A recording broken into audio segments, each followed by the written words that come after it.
Hello, welcome to the Sky and Free podcast number 3. I'm Sky, And I'm free.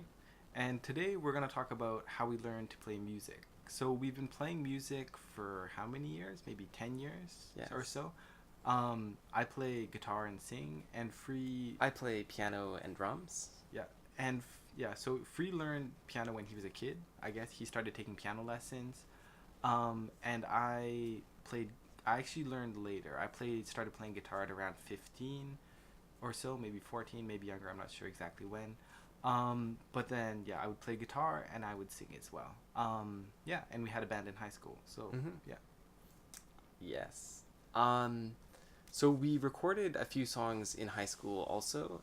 The first one we did was called Days Between, and we did that actually for like a video film class in school, and it was pretty interesting because, well, I guess everybody in the class could pick a thing they wanted to do, and then the thing we picked was to record a song. Yeah. Um, That wasn't maybe the exact, like, first instance of us, like, recording stuff, but yeah, we did that as well. What I think is maybe interesting to all you guys listening and girls listening is kind of the process we use to learn music. So, I mean, often what we actually talk about and think about is how to learn something, and that applies to all subjects that we're interested in, including programming, language, and then music as well. And generally, the approach I always use, or always, it's not something I thought of consciously. I guess it's just something that I did for a long time, and after doing it for a long time, I now kind of look back and or I am aware of what I'm doing. But it's you have to enjoy what you do. So I play guitar and I sing as well. But what I often said even then was there's a difference between wanting to become a singer or a good singer versus just liking singing in itself. And yeah, I mean, it's like, do you like the art or the craft inherently, or do you want to use it to get to some specific goal? And what I've found for me personally that's always been effective is you just inherently like it. If you mm, inherently like something, you can't really be let down by it. It's more of like an intrinsic motivation versus something external. If you have a goal and then you don't hit the goal, you can kind of get disappointed, or people can get even like resentful or something. Like if people do music as a career and they put all their eggs in that basket and then it doesn't go forward, it can, I mean, it can have kind of negative consequences. It can actually literally make people dislike music after they do it. So yeah, I mean, even when me choosing for myself and Free too, I think choosing a career, mm. we chose programming because it is probably more profitable and we like it too. I mean, we like Yeah. programming. And yeah. When we went into university, we probably had like a few choices of what we could do. But and that was based on our hobbies, but we picked Mm. programming purely just because, that's probably going to make the most money, and long term that's going to be, a Yeah. good career to take. And we enjoy Um, programming too, as yes. much as we like music. Yes, And but also mm, too, we do music on the side just as a hobby, and we play mm, quite often. yeah, So it's kind of like we can get both if doing programming as our yeah, job. and integrate it into our job as well. Like if you know music or you know multiple skill sets, is extremely useful even within um, Mm. your main skill or whatever. Like programming, even within programming, we use music in apps and stuff that we make. And I think also the thing that you have to pick one thing, I think that's also not necessarily true. We do programming right now, but in the future we could do music too. But it's good to have, I guess, many things that you're passionate about, because then you have options and you Mm. can pick the best option for whatever the case. And programming is very good right now, and it's good, it's profitable, it's a nice job.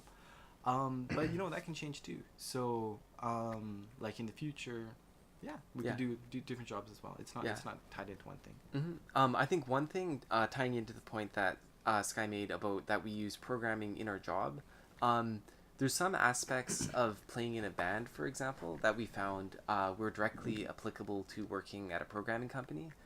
So one of them is when playing in a band, it's important to create a good atmosphere, and that's to make the music, like the music should have a good atmosphere, but also between band members, it's important to make sure everything goes smoothly, make sure everybody's kind of in a good mood almost or something like that, Mm. and working in a team, we found that's The, also very yeah, important. there's a very interesting thing that when you're playing as a band and everybody is kind of um, so in a work environment, people often say firing on all cylinders. In a band, everybody's very synchronized, and it almost becomes like a very epic feeling where everybody's in sync, playing at the same time. The drums are going, the guitar's going, everything is just working really well. And maybe it's like a human thing or something, but there's a very, very strong feeling associated with that, which is very positive. But it's sort of like the I'm a part of a team feeling. Mm. I guess I would think I haven't been part of like a sports team that much or anything, but probably a sports team that is working really well would get the same feeling. I think too. any group that's like, super well, You become synchronized. synchronized. It's Yeah. like the mind meld kind of. Yes. Yes. Yeah, but I think that is a very, very good feeling, and people like that, and that comes from human interaction, I guess, right? Because people like other people. They're Well, like, in a team specifically, I think, and that happens in programming and music, I think. or in anything. Yeah, Yeah, humans or they're music, social or animals, anything. right? Yeah. So, but I think trying to encourage that feeling and create that when you play with a group, that's really important. We found, or we didn't even do it on purpose, but that's kind of what ended up happening. If we made like a good atmosphere and everybody worked well together, yeah, and I mean that's really good. And that's Mhm. we try. I think that's sort of the first place we found that when a group dynamic goes into a positive feedback loop, you can get Mm. like very, very strong, uh, like that, like a good feeling, good direction. Mhm. And you can encourage the same kind of thing at like a programming company too, where um, you can encourage a positive atmosphere, and that makes everybody happy. Yes. Yes, Good atmosphere. and a good atmosphere. And yeah. I do like the idea of that positive feedback loop, and as it keeps looping back on itself, it becomes, it becomes so much better than the, initial state that it's almost Mm. like indistinguishable from that. Or Yeah. no, Well, indistinguishable. yeah, no, it's just much better. Yeah. It's like continuous improvement. Yes. I think there's lots of different words that people use for that, but it's essentially a team working well. I guess Mhm. is the crux of that. Yes. Yeah. So I mean, that's playing in a band. I guess music is inherently social, so we learned, I guess, a lot of social stuff with that as well. But then just with music purely as the art form, without trying to sound too pretentious, just like writing music itself. There's a lot of stuff there too. So we would write our own music a lot. I would write my own music as well.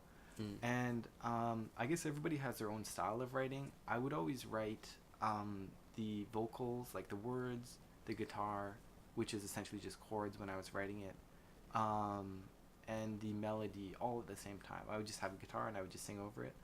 I think that's pretty standard for how a lot of people write. But when I would write music, I always tried to focus on the mood that a song would create. And that was kind of the focus I tried to make. It's not even necessarily about the words. Like, you can choose words and you can choose rhythms or whatever, but you're trying to create a specific mood or an atmosphere, because I think that's emotionally what people would remember about a song. So people can think about music, you could, or anything like analytically or kind of logically, or you could think about it emotionally. But for music, a lot of it is actually just the emotion that you feel when you listen to a song. So yeah, the atmosphere that song creates, I think, is important, and that's what I usually try to focus on if I wrote something. I'm not like a super, I just do a little bit of music, but Yeah. just I a mean, little bit. I mean that's what I do too. So. Yeah. Mm-hmm. Mhm. And yeah, Free would add drums. Yes. I would make a song, and then Free would add drums to it, and piano. Mhm. Yeah. Yeah, I would sometimes move the songs onto. I used a sequencing software called Reason, and that's basically you can play the parts on the piano, and then you can, inside the software, you can change like what sort of synth or what sort of bass that you want to use, and then you can like really hone in on like the exact sound or exact feeling or something that you want this part to create. Exactly. And I mean, playing music and recording music, I think recording music is as big of a field as playing music. Like, there's a lot to it, and mixing, getting all your mics and stuff working. You now have all your tracks recorded on the computer. There's a huge amount of stuff that you can do once everything's been recorded to tweak a song around and change it. Mm-hmm. So I mean, that's as big of an area as actually just playing the music. And that's also very interesting. There's a lot of, I guess, technology that goes into there, which kind of meshes with we're programmers as well, and we like computers. So yeah, I mean, a lot of our hobbies aren't very separated. They all kind of mix together. Like we're computers, Yeah, music, and you programming. can mix and match them, on purpose too, if you want to. Like, Yeah. for example, for TinyBop, the company that we worked for before, there was some of the levels that we made in Simple Machines, for example. We actually directly incorporated, like, musical things, like as the balls would hit, like, a inclined plane, they would, create a specific tone, or it would, Mm. if you hit the castle, it'll make a sound, that sort of thing. Like Mm. play a song, that sort of thing. So, Mm. um, Yeah. yeah, you can incorporate it pretty directly if you want to. Mm. Yeah. I think that's probably about it. I think we've touched on everything we want to. Our time's up. So Yes. yeah, we will make more podcasts. But thank you for listening to this one. Nice. Thanks. Thank you.